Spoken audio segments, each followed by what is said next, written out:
Assalamualaikum warahmatullahi wabarakatuh. Sayyidina Husain bin Ali radhiyallahu an dilahirkan tahun keempat Hijriyah, setahun setelah kelahiran sang kakak yaitu Sayyidina Hasan bin Ali radhiyallahu anhu. Sama seperti sang kakak, Husain pun merupakan nama yang diberikan oleh Rasulullah SAW setelah Rasulullah menolak pemberian nama Al-Harab dari ayahnya yang memiliki arti perang. Saat kelahirannya, Rasulullah SAW melaksanakan syariat menyambut kehadiran bayi yang kemudian menjadi sunnah untuk diikuti oleh umat muslim. Nabi besar Rasulullah Muhammad SAW mengunyah sebiji kurma, lalu baginda SAW memasukkan kurma tersebut ke mulut cucu tercinta. Kemudian Rasulullah mendoakan agar bayi tersebut di kemudian hari diberkahi oleh Allah Subhanahu wa Ta'ala. Kehadiran Sayyidina Husain dari pasangan Sayyidina Ali bin Abi Thalib dan Fatimah Az-Zahra, putri tercinta Rasulullah SAW, melengkapi kebahagiaan Rasulullah setelah setahun sebelumnya dikaruniai cucu pertama, yaitu Sayyidina Hasan bin Ali radhiyallahu anhu. Itu sebabnya, sejak kecil Sayyidina Husain bin Ali dan kakaknya selalu mendapatkan sentuhan kasih sayang yang mendalam dari sang kakek, yakni Rasulullah SAW. Tahun ke-11 Hijriyah merupakan tahun duka bagi umat muslim. Sang utusan Allah Subhanahu wa Ta'ala, yaitu Nabi Muhammad SAW, wafat. Duka yang menyelimuti umat muslim juga turut dirasakan Hasan dan Husain yang kala itu masih berusia 7 dan 6 tahun. Namun kematangan jiwanya meski di usia dini tak lantas membuat mereka larut dalam kesedihan. Di tahun-tahun berikutnya, di masa pemerintahan Khulafaur Rasyidin, Hasan dan Husain banyak membekalkan diri dengan ilmu dan pengalaman. Hingga di masa kekhalifahan Utsman bin Affan, saat api fitnah mulai melanda kaum muslimin, atas perintah ayahnya, yaitu Ali bin Abi Thalib, Husain radhiyallahu an beserta sang kakak dan sahabat lainnya berada di garis terdepan membela Khalifah Utsman bin Affan. Bersama Sayyidina Hasan sang kakak, Sayyidina Husain bin Ali terus mendampingi sang ayah yang dibaiat kaum muslimin sebagai khalifah muslimin. Hingga akhirnya sang ayah sendiri terbunuh di Kufah saat menjadi imam sholat. Setelah wafatnya sang ayah sebagai khalifah, kaum muslimin kemudian menunjuk Sayyidina Hasan sebagai khalifah kelima. Kekacauan yang terus terjadi di antara umat muslim membuat Sayyidina Hasan akhirnya memutuskan untuk menyerahkan kekhalifahan pada Muawiyah bin Abi Sufyan. Disinilah perbedaan karakter antara Hasan dan Husain mulai terlihat. Namun pemunduran diri Sayyidina Hasan dari kekhalifahan dan menyerahkan kepada Muawiyah bin Abi Sufyan radhiyallahu anhu. Sayyidina Husain termasuk salah seorang yang tidak setuju dengan keputusan ini. Artinya adalah kepemimpinan seorang Hasan yang resmi sebagai khalifah tidak boleh diganggu oleh siapapun. Namun keputusan Khalifah Hasan sudah bulat dan Sayyidina Husain radhiyallahu an akhirnya pun taat pada keputusan sang kakak yang merupakan Amirul Mukminin. Di tahun-tahun berikutnya, di masa kepemimpinan Muawiyah, umat muslim hidup dalam damai. Hubungan antara Muawiyah dan Hasan serta Husain radhiyallahu anhum ajma'in berjalan dengan baik.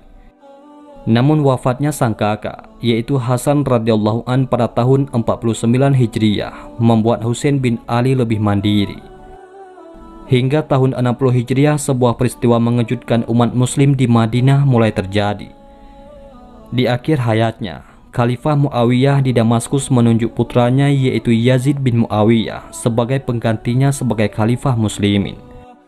Ijtihad Muawiyah ini bertentangan dengan janjinya pada Khalifah Hasan bin Ali saat menyerahkan kepemimpinan padanya, bahwa Muawiyah akan menyerahkan penggantinya kepada kaum muslimin. Maka para sahabat dan putra-putra sahabat Rasul di Madinah banyak yang menolak tindakan Muawiyah. Salah satu di antaranya adalah Husain bin Ali radhiyallahu anhu. Tindakan Muawiyah ini tentu dipandang mungkar oleh putra Ali bin Abi Thalib ini. Sikap cucu Rasulullah SAW ini semakin didorong oleh muslimin Kufah yang kemudian mengirim surat dukungan dan mengundang Sayyidina Husain radhiyallahu an ke tempat mereka. Sayyidina Husain yang mengerti karakter masyarakat Kufah tidak buru-buru menanggapi surat-surat yang tak henti-hentinya berdatangan. Beliau mengutus saudaranya, yaitu Muslim bin Aqil ke Kufah untuk mengecek ketulusan warga Kufah. Sementara itu, Yazid bin Muawiyah yang mengetahui dukungan masyarakat Kufah kepada Sayyidina Husain bin Ali segera menggabungkan Kufah dan Basrah di bawah kepemimpinan Ubaidillah bin Ziyad. Muslim bin Aqil yang sempat masuk ke Kufah pun berhasil ditawan oleh Ubaidillah bin Ziyad. Tak kunjung mendapatkan kabar dari Muslim bin Aqil, Sayyidina Husain akhirnya memutuskan untuk berangkat ke Kufah bersama saudara-saudaranya. Para sahabat dan keluarga lain di Madinah segera mencegah niat cucu kesayangan Rasulullah SAW ini, mengingat pengalaman ayahnya yang telah dikecewakan oleh warga Kufah. Akhirnya berangkatlah Sayyidina Husain bersama Ahlul Bait sebanyak 80 orang. Keberangkatan yang sangat dikhawatirkan para keluarga besar dan sahabat lainnya. Abdullah bin Umar bahkan sempat mengejar Sayyidina Husain bin Ali agar mengurungkan niatnya. Setelah Abdullah bin Umar menghentikan rombongan Sayyidina Husain, maka berkatalah Abdullah bin Umar kepada Sayyidina Husain radhiyallahu anhu, "Engkau benar saat memperjuangkan sistem musyawarah dan menerapkan sunnah pemilihan Khulafaur Rasyidin. Dan benar ketika memperjuangkan hak umat dalam memilih khalifahnya sendiri. Semua itu benar dan jelas." Sayyidina Husain berkata, "Apa yang kau takutkan wahai Ibnu Umar?" Abdullah bin Umar menjawab, "Karena kami mencintaimu. Kaulah orang yang tersisa dari keturunan Rasulullah SAW. Kami tidak ingin sesuatu menimpamu. Kau ini kekasih Rasulullah, pemimpin ahli surga. Kau mendatangi kaum yang tidak menghargaimu, seperti halnya kami yang mengetahui siapa dirimu." Seketika itu meneteslah air mata Abdullah bin Umar. Kemudian Abdullah bin Umar melanjutkan, "Mereka itu orang-orang yang suka berbuat makar dan tipu muslihat. Bisa jadi mereka merencanakan sesuatu dan engkau orang pertama yang menjadi korbannya. Kalian ini sangat berharga, yang tidak ada penggantinya setelah itu.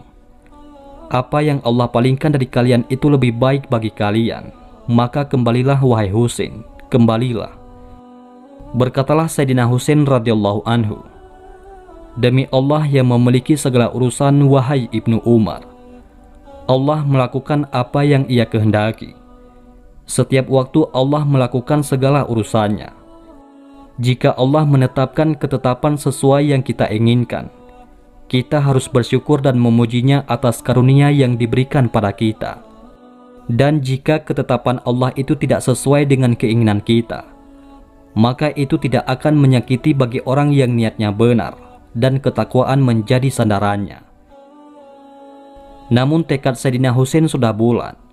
Baginya, beliau harus menyelidiki kebenaran daripada harus berdiam diri. Mengetahui perjalanan Sayyidina Husain bin Ali ke Kufah, maka penguasa Kufah, yaitu Ubaidillah bin Ziyad, mengirimkan 1000 pasukan di bawah komando Al-Huru bin Yazid At-Tamimi untuk mencegah pergerakan rombongan ini. Pasukan besar ini bahkan mendapatkan tambahan 4000 pasukan di bawah komando Umar bin Sa'ad. Setelah menempuh perjalanan yang begitu jauh, akhirnya tibalah di Karbala dan melihat besarnya pasukan Yazid bin Muawiyah. Sayyidina Husain bin Ali radhiyallahu an menyadari kemunafikan masyarakat Kufah. Apalagi di antara pasukan yang mencegat rombongannya, terdapat warga Kufah yang siap mendukung dirinya. Maka Sayyidina Husain dengan bijak mengatakan bahwa beliau ketika itu mengajukan 1 dari 3 hal kepada mereka. Berkatalah Sayyidina Husain, "Izinkan kami memilih 1 di antara 3. Pertama, kami akan pulang kembali ke Makkah.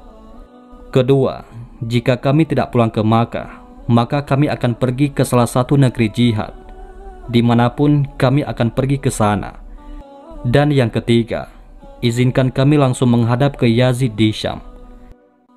Tawaran pun disepakati semua pihak. Namun, pihak yang menginginkan fitnah kembali muncul, memprovokasi pihak penguasa Kufah. Inilah yang memicu terjadinya peristiwa berdarah di Karbala. Kesalahannya adalah orang yang menjadi pendamping Ubaidillah bin Ziyad yang juga memberikan masukan dan saran. Ia bernama Shimir bin Ibnu Jaushan. Shimir ini adalah salah satu dari orang yang ikut memberontak pada saat kekacauan di Madinah, yang mana peristiwa itu terbunuhnya Utsman bin Affan, dan ternyata Shimir ini belum tobat juga. Maka Shimir itulah yang mengatakan kepada Ubaidillah bin Ziyad, sang pemimpin Kufah, "Tidak bisa. Bagaimana Anda berikan dia satu dari 3 pilihan itu? Karena kalau dia pergi, baik ke Mekah atau ke negeri jihad dimanapun, tidak ada yang bisa menjamin bahwa dia akan membuat kekuatan yang lebih besar, kemudian akan menyerang kalian." Mendengar perkataan dari Shimir bin Ibnu Jaushan, maka Ubaidillah bin Ziyad terpengaruh. Cucu tercinta Rasulullah SAW pun dibunuh oleh orang-orang munafik di medan Karbala. Bahkan oleh warga Kufah yang awalnya mengatakan siap membela Sayyidina Husain radhiyallahu anhu. Semoga Allah melaknat orang-orang yang membunuh cucu tercinta Rasulullah Muhammad SAW. Wallahu a'lam bishawab.